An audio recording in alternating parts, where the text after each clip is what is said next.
Mapagpalang araw po sa ating lahat. Alden Richard, handang ipaglaban ang pag-ibig kay Katrina Bernardo. Sa interview kay Alden, natanong siya kung anong pwede niyang gawin para sa pagmamahal kay Katrina. Sagot ni Alden, kung si Katrina at sigurado na talaga panghabang buhay, kailangan daw mag-extra effort ka. Kasi hindi pwede sa isa lang ang lumalaban sa relationship. Ang mahalaga daw ay nagmahal siya, naging totoo siya sa sarili at nararamdaman niya. Handang gawin lahat ni Alden Richards para lang sa pagmamahal niya kay Katrina Bernardo. At iniisip ng iba na part pa rin ito ng promotion nila ng part 2 ng Hello Love Goodbye. Pero ayon mismo sa direktor, wala pa daw buong sequel para sa part 2 sa pelikulang ito.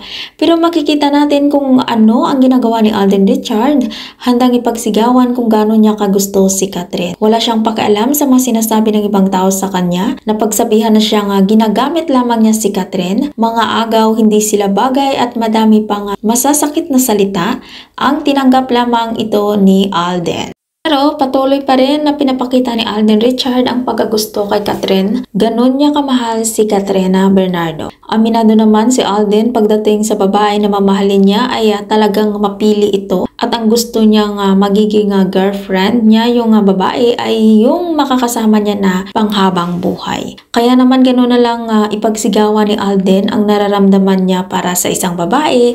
At kay Katrina Bernardo niya palang ginawa ang mga bagay na hindi niya nagawa sa isang babae. Kung ikaw hindi pa nakasubscribe ng aking channel, mag-subscribe ka na sa aking channel. I'm Ives Velasco. Maraming salamat po at mapagpalang araw po sa ating lahat.